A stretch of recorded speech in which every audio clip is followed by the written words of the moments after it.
ఓం నమో వెంకటేశాయ నమః. గోవింద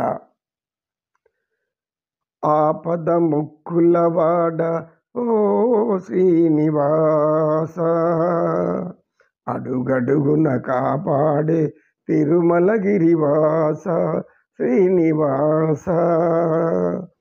ఆపద ముక్కులవాడ ఓ శ్రీనివాస, అడుగడుగున కాపాడే తిరుమలగిరివాస. జనులందరూ నీ చల్లని కనుపాపలే, జగమంతా వెళ్ళి విరిసే నీ చూపులే. జనులందరూ నీ చల్లని కనుపాపలే, జగమంతా వెళ్ళి విరిసే నీ చూపులే అని అంటూ భూతి అరుస్తున్నాడు ఒక దగ్గర నిలబడుకొని. శ్రావణభూతి గురువు గారు మన భూతి అక్కడ ఏమో చేస్తున్నాడు అన్నాడు. ఏమోనయ్యా, ఇలా పాటలు పాడుతున్నాడు, భగవంతుని ప్రార్థిస్తున్నాడు, ఏంటో విషయం. అందరూ గుమ్ముకూడి ఉన్నది, భూతి చుట్టూ అందరూ గుమ్ముకూడి ఉన్నారు. ఏమిటో విషయం, ఏమి విశేషం, ఈ భూతి ఈరోజు ఏమన్నా ప్రత్యేక కార్యక్రమం ఏమన్నా పెట్టుకున్నాడా, ఏంది మళ్ళీ ఏమన్నా చేశాడా అని అనుకుంటున్నారు అందరూ. సరే అమ్మ తేజస్వి, నువ్వు వెళ్ళి వాడిని పట్టుకున్నారు అమ్మగారికి. వాడు అక్కడ నిలబడుకున్నాడు. గురువుగారు వాడు ఎంత పిలిచినా రావటం లేదండి. సరే ఇంకా చేసేది లేకుండా సత్యనిష్ఠుడు మెల్లిగా నడుచుకుంటాడు కదా. అక్కడ భూతి చేతిలో 7 పూసలు కలిగిన మాలలు ఉంటాయి, 6 పూసలు కలిగిన మాలలు ఉంటాయి, 12 పూసలు కలిగిన మాలలు ఉంటాయి, 18 పూసలు కలిగిన మాలలు ఉంటాయి. అయ్యో రంగురంగులు వాళ్ళంతా ఎలాడుతుంటాయి. ఒక పక్క చిన్న సంచిలో అనేక రకాల ఉంగరాలు ఉన్నాయి, తాయెత్తులు ఉన్నాయి.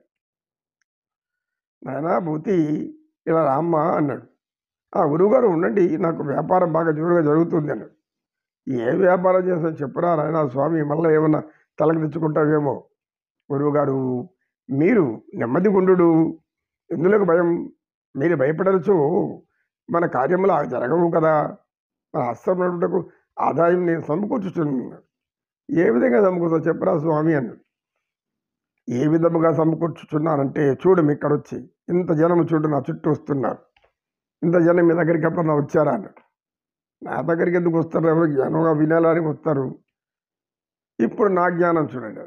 ఏమి నీ జ్ఞానం, ఇదిగో ఈ 7 పూసల రత్నాల రహస్యుల మాణిక్యాలు, అంటే ఇవి ధరిస్తే సకల అరిష్టాలు పోతాయి, వాళ్ళకున్న కష్టాలు తొలగుతాయి, వాళ్ళందరినీ కొనుక్కుంటున్నారు. ఏమి ఎంత డబ్బు చెప్తే ఎంత కొనుక్కుంటున్నారు, నేను 100 చెప్పాను, వాళ్ళు 60కి 50 కడుగుతున్నారు, సరిపో ఇచ్చేసాను. ఇవన్నీ ఎక్కడ దొరికాయన ఈ మాలలు అంటే అందరూ దీనిని అనేక విధాలుగా నేను చూశాను. ఎక్కడ మాధ్యమంలో అనేక రకాల ప్రచారాలు చేస్తున్నారు. ఒక వనిత వచ్చింది, ఇందులో 7 మండల ఋషుల శక్తి అంతా ఇందులో ఉంది, ఇది ధరించినచో అందరూ కూడా దివ్య శక్తులు కలిగి ఆకాశంలోకి నడిచిపోతారు, ఎగిరిపోతారు, గాల్లో తిరుగుతారు. ఓహో అంత అద్భుతమైందా అనుకున్నాను. ఇంకొక వ్యక్తి వచ్చాడు, దీనికి మీరు ఈ దోషం ఇలా ఈ మాలలు ధరించండి, ఈ దోషానికి ఈ ఉంగరాలు ధరించండి, ఈ దోషానికి ఈ తాయెత్తు కట్టుకోండి. తాయెత్తు మహిమ, తాయెత్తులో ఉంది, అంతా రాళ్ళల్లో ఉంది మహిమ, రాళ్ళల్లో ఉంది, ఉంగరాల్లో ఉంది, బంగారాల్లో ఉంది, రంగురంగుల్లో ఉంది అని అంటున్నాడు. మళ్ళా ఒరే భూతి కాసేపు ఆపరాడని వాళ్ళు ఎవరు కొట్టబోతారు వచ్చి, గురువుగారు మీకు తెలియదండి, మీరు కాస్త నెమ్మదిగా ఉండండి అని నేను చేస్తాను కదా, ఇక్కడ చూపిస్తాను కదా, సంపద వస్తుందంటే ఎందుకు మనం వదులుకుంటాము. ఒరే నాయన, సంపద ధర్మబద్ధంగా సంపాదించాలి, ఇలా మోసం చేసి సంపాదిస్తారు ఏందిరా అన్నాడు. ఇందులో మోసం ఏముంది, వాళ్ళు నమ్ముతున్నారు, నేను అమ్ముతున్నాను, వాళ్ళు నమ్ముతున్నారు, నేను అమ్ముతున్నాను అని అన్నాడు. నాయన ఇది ఎవరెవరో ఏమో చేశారు, ఈ పిచ్చిపల్ల మనందరూ చేయడము, నమ్మకం ఉండేవాళ్ళు వాళ్ళ కర్మ వాళ్ళు ఎక్కడన్నా పోతారు, నువ్వు ఆ కర్మ చేయొద్దురా స్వామి.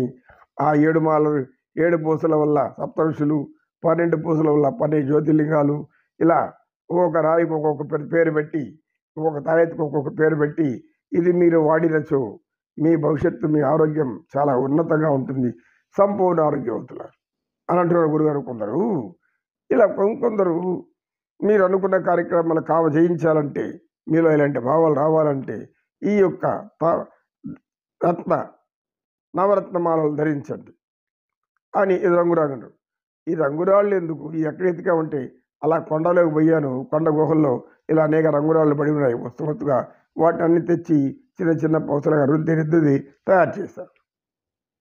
ఊరే నాయన, నీ పిచ్చి తగలబడా, నువ్వు రారా స్వామి, అది పనికిరాదని తెలిసాక నేను కట్టెత్తుకొచ్చి ఉతికేస్తాను, నువ్వు ఇక్కడే ఉంటావు. వాళ్ళెవరు చెప్పేవాళ్ళు ఎక్కడి నుంచో చెప్తారు, నమ్మితే నమ్మండి, నమ్మకపోతే పోండి అనే పద్ధతిగా వాళ్ళు ప్రతి ఒక్కరూ వారి వారి ఆహారం సంపాదించుకోవాలి కదా. కోటి విద్యలు కూటి కొరకి నేను చెప్పాను కదా.